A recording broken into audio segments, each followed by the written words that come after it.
Hi, welcome to Google Hangout.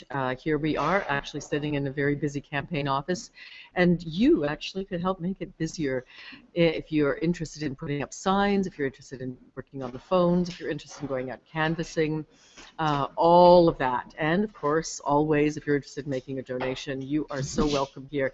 If you just want to pop in, we have some wonderful little restaurants and art galleries around here. Where are we? We are on Dundas. We're east of Roncesvalles, a little west of Sororin on the south side. You can't miss us if you're driving along here, or if you live in the area, or if you just want to give us a shout. And actually, hold on for a second, I'll give you the phone number. So it is 647-427-5848, and the actual address is 2107 Dundas Street West. So that's where we're, of course, broadcasting from today. A little quiet now in the campaign office because everybody's having lunch and because I'm doing the Google Hangout. Just came from a fabulous event down at City Hall, and that's the International Day Against Homophobia and Transphobia, and the raising of the Pride flag at City Hall. In past years, it's been a little bit of a circus down there, we have to admit, because of our current on leave mayor, and whether he'd be there or not. But today it actually really was a celebration of all things queer positive, and of course a condemnation of all of those unfortunate places in the world, 77 countries and counting, that have laws against homosexuals and queer people generally, trans included. So the flag raising went off without a hitch. There were lots of councillors there, lots of press there. I have to say, somewhat sadly, I was the only candidate for a member of provincial parliament there or MP.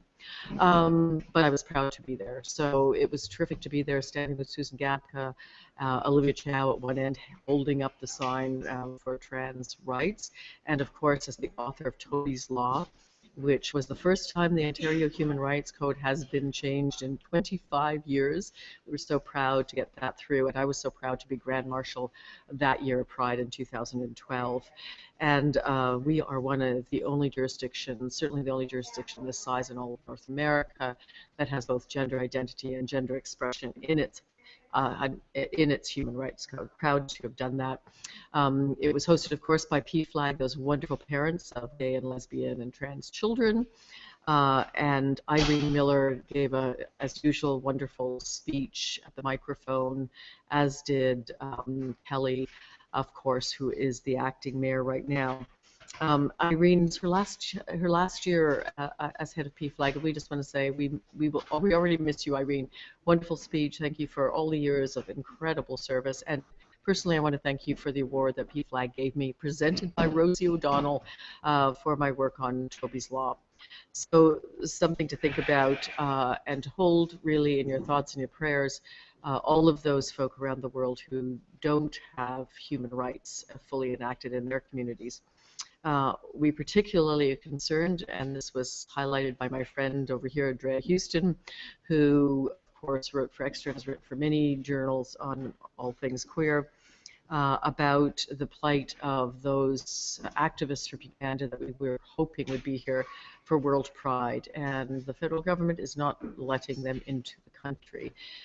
Presumably their rationale is because they may seek refugee status. This makes absolutely no sense. Even if they were to seek refugee status, certainly I can think of no more valid refugees than they are. So again, a sad situation, and certainly if you have an MP, you should let them know how you feel about that issue, and particularly if you have a progressive conservative MP who's part of the government, you should let them know that we need to let queer activists from hate law-filled countries into our country. You know, this country has been historically a haven for folks fleeing discrimination in other lands, and it should continue to be that. And so it's very, very important, especially leading up to this June's World Pride. Out at the door, of course, walking, talking, knocking, and the two key issues that we're talking about are, of course, the dirty diesel trains that are going to be running through here in 2015 still, unfortunately. Remember, we came together as a community and really forced this government to have an environmental assessment. That environmental assessment came back unequivocally that they should be electrified, those trains going through this neighborhood. And still we have the government here in Ontario who will not commit, they won't even promise. Not that promises are worth much over these years, we've learned that, but won't even promise to electrify them. So imagine what this will mean to the health of all of those children, and it is a very densely populated area with children in the junction, throughout all of Roncesvalles, Macdonell, down into Parkdale, West Bend area. All of these areas will be absolutely adversely affected in terms of air quality, and so that's the biggest single issue throughout that whole area. The other area issue that's extremely important to us is throughout the other side of the park and around Bloor Street. You'll see the Save Our Village signs, is to get Toronto away from the Ontario Municipal Board's reach. And I worked on this when I was first elected 8 years ago, and I'm still working on it. We're still working on it. Unfortunately, the Liberals and the Progressive Conservatives joined together to kill our Ontario Municipal Board bill. And what that means is that when a citizens group gets active in conjunction with Toronto Planning, which has been on the whole incredibly progressive over the years, that decision, whether to, it's about height or density, whatever that decision is about, protecting the environment, protecting our, access to the lake, all of those decisions can be appealed and are appealed routinely, often by developers who have very deep pockets, can hire planners and lawyers and take the community to court, and they often win. That's the other big single issue that I'm hearing about. I want to just a shout out to our fabulous firefighters here who are putting up signs for me, who have endorsed me, partly in fact because of my post-traumatic stress disorder bill that would cover all first responders, fire, cover paramedics and police officers. And it's an extremely important bill. Again, unfortunately, was voted down by the Liberal government just on the very last day of our session. The firefighters were there to see that. It saddened them, it saddened me. I was hoping it would pass. And in gratitude, they're putting up signs, and boy, what a job they're doing. So which brings me to the point, if you want a sign, you may see a firefighter putting it up on your lawn, which is always a fun thing. You can't say no to a firefighter. So the firefighters out putting up signs for us. We're so grateful. Thank you so much for that. Of course, my bill, were to pass, would be a presumed diagnosis for post-traumatic stress disorder for our first responders. They deserve that. They're human, and they deserve to be treated with dignity when they make a claim to WSIB. Certainly environment is top of the list here in Parkdale High Park, and line 9, you see the stop line 9 signs. Again, we have repeatedly requested the Liberal government to have an environmental assessment, and they refuse to do that. Line 9 is an extremely important issue. I know somebody wrote in saying, I'm thinking of voting, looking at various political parties. What is your stance regarding the environment? The thing I always say about this is our energy critic and past environment critic, Peter Tabbins, actually was the executive director of Greenpeace. So you pretty well can tell where our environment policies come from. Certainly we have been consistently the only party anti-nuclear in the House, and certainly we're the only party right now fighting for clean trains, which is the single biggest environmental issue locally in this running, and also of course for assessments for things like Line 9 before they go through our territory. A question here about strategic voting. Boy, do we get this. Every election, I've been through 3 elections, this is the 4th election, we're still hearing about strategic voting. Little historical capsule for a moment. When I first ran 8 years ago, we had 9 seats at Queen's Park in the New Democratic Party. Now we have 21. Back then we were about 13% in the polls. Now we're between, 23 to 27% in the polls. And now we have 21 seats. The last 5 by-elections, mainly run in Liberal-held seats. We won 3 out of 5 of them. And most often, we won them against Conservatives. The Liberal brand had been so tarnished by the scandals, by the $1.1 billion wasted on gas plants, which, by the way, we had always said, do not build them. That was our stance. And once they were underway. Never once did we say rip up the contracts without reading them, just to save some Liberal seats. So that's been our stance very clearly on that. It's a huge scandal involving a criminal investigation, as we all know, into the government. Another scandal that was brewing just as I left was the cleaning scandal, where cabinet ministers were having their houses cleaned for free in this elaborate kickback scheme. So every year we've had a scandal just about with this government involving over $3 billion to date. So strategically, you can see the Liberal number of seats have gone down over the years that I've been there. Tory seats have stayed about stable. So polls aside, we are coming up, and that's strategic. So if you're looking at strategic voting, certainly we are the strategic vote. That's number one across Ontario, no question. And certainly in this riding where Conservatives really don't have a chance of winning, certainly I, as the incumbent, is of course the strategic vote. So if you're thinking strategy, and I understand people don't want to hoot at government, no kidding, that's where to go with your vote. We've been having some fun. We've been taking pictures of dogs, and we have a hashtag, canvassing dogs. Oh, by the way, and I should mention this, should have mentioned it earlier, please tweet your questions to me at CHERIDINOVO, or a new hashtag, Ask Sherry. So ask CHERI. We'll get them live. I'll answer them live on the spot. Here I am on Google Hangout. Somebody asked if electrified, will the price of the train go up? Actually, the price of the train is completely outlandish right now. It's only really geared to tourists who want a round-trip loop from Pearson to Union Station. It cannot be used as a mode of transportation. There are very few stops posited along the way. Why can't it be used as a mode of transportation?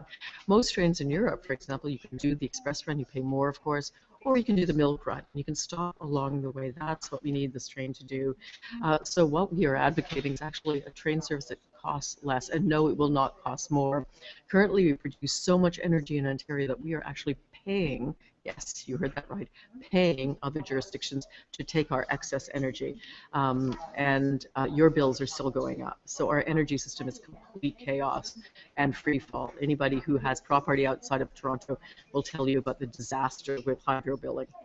What are your plans for ODSP? Well, I want to tell you that we fought, and we were the only people who fought for an increase to ODSP and through one of the budget cycles, and also we fought to not have at least $200 clawed back from ODSP.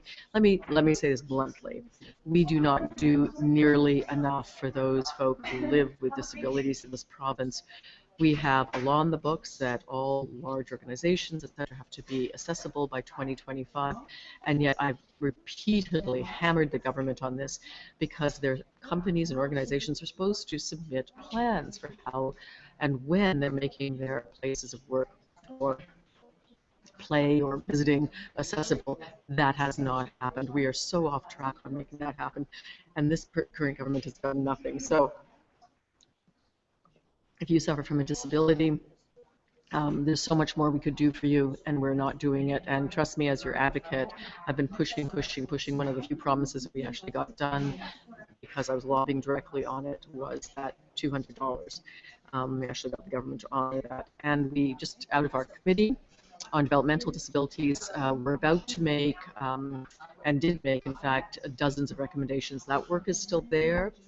The interim report was tabled, calling the current situation in Ontario a complete crisis. That's how we characterized it. Even though this government has been there for 11 years, we can do so much better, and we should. And again, are there going to be rate of inflation increases? Well, certainly there should be. You can quote me on that to ODSP. And you can also rest assured that whatever the House looks like after we get back in September, that I will be your fighter on this file. There's no question about it. I've already proved as much. I'm the only person really in the opposition who's consistently hammered the government over ODSP questions, around the lawsuit that of course, victims of Huronia and Rideau regional centers took against the government. The government was fighting them. That got resolved in the courts, but I was the one that asked the Premier to give an apology, which she finally gave. So I have been your advocate one of the few, actually the only there since I've been elected, and certainly in this last few years. So there's that. Um, Again, hashtag Ask Sherry, AskCheri, or at CheridINOVO to tweet me your questions. I'm going to keep going. So, canvassing dogs, that's where I got sidetracked. So, canvassing dogs, we've been taking pictures of dogs who are at the door, who meet us, who greet us, and it's very sweet. We've had some wonderful conversations. The Globe picked up on this and copied this, which was cute. We've also had people send us pictures of their dogs. If you would like us to come to your door with a sign, we'll happily take a picture of your dog and tweet that out. We would love to do that. We are dog lovers, and we had a very wonderful conversation with a young veterinarian as we were canvassing the other day, who came up to us. She was just walking on the street with her dog and said, "Thank you, Sherry, for standing against breed-specific legislation. We have taken a number of pictures of dogs who would be covered by breed-specific legislation if it was uniformly enforced because of the way they look. They are across all mixed breeds, but they fit the profile according to our ugly law of what a pit bull is, even though they're crossbreeds." And we've had, and this wonderful veterinarian said, the entire Canadian Veterinarian Association, myself included, hate that bill. It should go off the books. And I'm happy to report that in 19 states now in the US of A, it is actually illegal for municipalities to bring in breed-specific legislation. And President Obama himself, at the Million Dog March at the White House, stood on the front lawn, met the million dogs who came and marched, and stated his position against breed-specific legislation. We're our own liberal government, as enlightened as that. Really, it's the deed, not the breed. Absolutely, we need to keep people safer from dogs that are vicious and out of control. And the way to do that is not about the dogs, as Cesar Millan, the dog whisperer, would say. It's about the owners. We need stiffer penalties for owners of vicious and aggressive dogs. Very serious penalties. We need better educational systems in our schools for children as to how to deal with dogs who are loose or on a leash or tied up outside. There's a whole raft of things we could do to protect people. It's been shown to work extremely effectively in Calgary and other places in Canada and around the States, where they actually have brought the rate of dog bites down. But this is not the way to do it. By our estimation, over 1,000 dogs have been nabbed over the years. I think we're into the 7th year of this legislation now, 6 at least, and euthanized. So over 1,000 dogs euthanized, not for anything they did, but simply because of the way they look. Please let me know if this happens to your dog. I mean, right now it seems pretty quiet on that front. I don't think they're enforcing the law, and which shows how problematic it is in essence in itself. But let me know, because the dog legislators of Canada, give them a shout out, and the Canadian Veterinary Association, the Toronto Humane Society, all the humane societies in fact are opposed to this law, and they will be there to help you. What else? A couple of events coming up that you should go to and drop into, because we live in the most vibrant, amazing area in Parkdale High Park. And we have also been tweeting out, we've been having lunch on the road as we've been canvassing, and we could canvass for 6 months and we would never run out of an amazing restaurant to stop into in Parkdale High Park and to tweet out. So hats off to our small business. Small business provides about 85% of the new jobs, and that's true. And big business comes from small business. Let us remember that. So does medium size. All started with an idea. All started with somebody trying something out new for the first time. So support your local business. It's so important to our economy. And our streets, we're so lucky in Parkdale Park that our streets are so vibrant. There's lots of foot traffic. There's lots of business on them. We're not at all suffering the empty storefront, move to the mall experience of many communities. And I thank you all for that. Everybody who lives in Parkdale High Park, you are responsible for that success. Certainly our small business, many of you had a very rough winter, need your support now, just because the weather was bad and people weren't out as much. So please keep supporting your local business. You will find, if you do, that you get the best deals, that you have the friendliest service, and that you really do support and sustain a vibrant economy. And we have a number of BIAs in our riding, all of who do amazing work. So support them too. Emmanuel Howard Park is having a Roncesvalles flea market sale in their parking lot. And West Toronto lawn bowling starts up this weekend, which is very exciting. It's their first game, and that's in Baird Park. So a couple of events. You'll probably find that it's lawn sale central, just about everywhere. So wander around, visit your neighbors, get to know them. I can tell you we have a lot of fun. Another question has come in, and again, remember, hashtag AskSherry, AskCheri, or at CheridInovo, and I will answer your questions in live time. So, oh yes, absolutely. Excellent question. Thank you for this. More of a statement than a question, this person admits. The percentage of full-time nurses in Toronto is down 4% since 2012. One of the myths of this current Liberal government is that money has gone into healthcare. One of the promises they broke to us was to bring the wait time for home care down to 5 days. That has not happened. Anybody working for home care will know this. But even worse than that, they are firing nurses. Nurses are losing their jobs across the province, and that is absolutely egregious. The Registered Nurses Association of Ontario came out and said as much when the budget was tabled, and really we have flatlined our health care.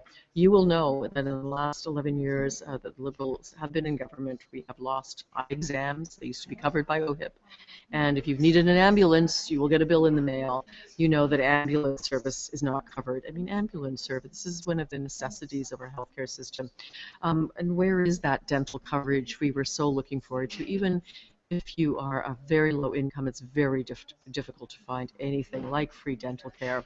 And remember that through most of Europe, dental care is free, is part of the Medicare system, and that's what we need here.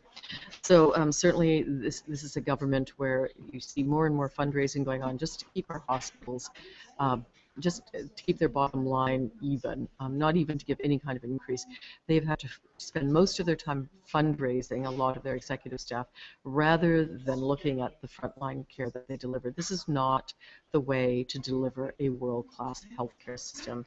You do not do that for healthcare. You do not do it for education, which we're also doing in education, by the way. It's flatlining our investments in our schools, many of which need capital repair. You will know this walking into your schools. I know it because I have a 30-year-old and a 32-year-old son and daughter, and I can tell you that the difference in schools now and when my children were in school in the city of Toronto is dramatic. Schools need huge amounts of work, just from coats of paint to stairs crumbling. This is not the way to run an education system. Cutbacks on assistants. We've all heard about special needs children having to stay home because they don't have enough trained educational assistants, etc. So flatlining the cost to education, flatlining the cost to healthcare when our populations are increasing and when our schools are already overcrowded is not the way to run world-class education and healthcare systems.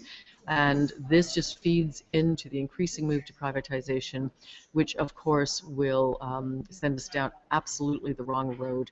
In fact, when most people talk about Canada, one of the issues that they most applaud is the fact that we have Medicare. One of the aspects of Canadian life that kept us from the devastation that wreaked havoc in 2008 south of the border was the fact that Canadians, for the most part, have Medicare. And you could imagine, if you lose your job, as happened to many in 2008, you may be able to struggle on and pay your mortgage, but if something befalls your family, major health crisis, where you have to all of a sudden spend thousands and thousands of dollars at a hospital, that will lose your house. And that's what was happening to millions of Americans. We did not get hit as badly, and we can thank Medicare for that. In fact, one woman did at the door. One elderly woman came out and said, "Thank you so much." She said, "We'll never vote anything but New Democrat because of Tommy Douglas." She said, "It was your party that brought Medicare to this country. We're forever grateful." And Tommy always said, "If your Medicare is either increased by taking more services under its umbrella, like we've advocated pharmacare federally, dental care, etc., or it's shrinking." And what we see in Ontario over the last 11 years is shrinking Medicare, shrinking services. problem. So again, just to remind everybody, I am doing Google Hangout today, and we're sitting in my campaign office. Everybody's being very quiet. Usually phones are ringing off the wall, and people are running around. They're being very quiet because of this Google Hangout. Won't always be that way, but we would love you to come down and be part of the joy that's working in working your democracy. This is what democracy looks like. It looks like people like you taking a sign, putting up a sign, make a donation, going out and canvassing, knocking on doors, meet your neighbors. One of the most fun things you can do is just canvass your own poll, just canvass around where you live. Get to know your neighbors, get to know what they're thinking, have discussions with them about issues that matter. This is how democracy is kept vibrant in our riding and right across Ontario for that matter. So I'd pop in just to say hi to the busy folk who are working here. It really is a beehive, and it's exciting. I gave a shout out to the firefighters. I want to do that again. Thank you so much, firefighters, for endorsing me and supporting me. Many of our unions are, in fact, all of our unions are here, our teachers' unions. Thank you, teachers, again, for endorsing me and supporting me. But firefighters in particular, because of the work that I've done for first responders and the post-traumatic stress disorder, they were out putting up signs. It's exciting. If you want a firefighter knocking on your door, give us a shout.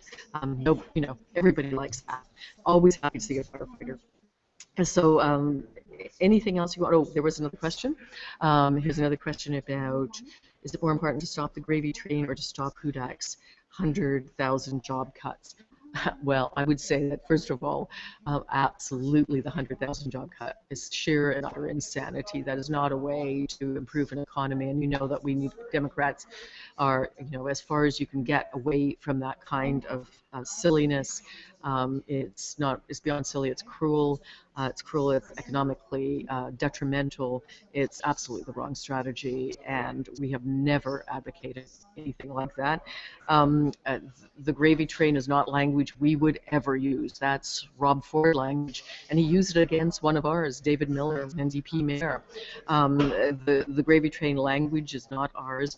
The one thing that we have said is that we should limit civil service salaries to $500,000 and under. That's twice what the premier makes. I think most people out there would agree that civil servants on taxpayers' dime should not make over $500,000 a year.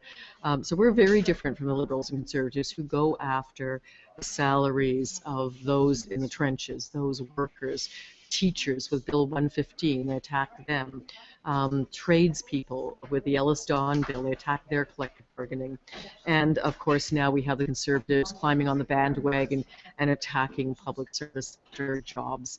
That's not the way to do it. The way to do it is to talk about the upper management, which by and large are political appointments. That's where we could see some savings, not for any of the unionized jobs, not for any of the rank and file workers. Never would be the situation with us. And just a word about the progressives. I've always run as a progressive, and I've always run on behalf of Parkdale High Park for Parkdale High Park. I think people are tired of the partisan warfare that just seems to absolutely render our parliamentary system sometimes hidebound. What they really want is someone who can get things done. I've proved over 8 years I actually get things done. I'm running on my achievements in Parkdale High Park. You want somebody local who will fight for you. You'll see a piece that's coming in the mail. If you don't get it, please call my office or pop it and pick one up. It lists all the achievements, the things that we've won together, working together over the last 8 years. So I want to thank you so much. Keep those questions coming. If you have a phone call question, I will get back to you within 24 hours. So phone it in, or one of my staff will if it's something they can easily answer. Thank you. Till next time on Google Hangout. Take care and pop in.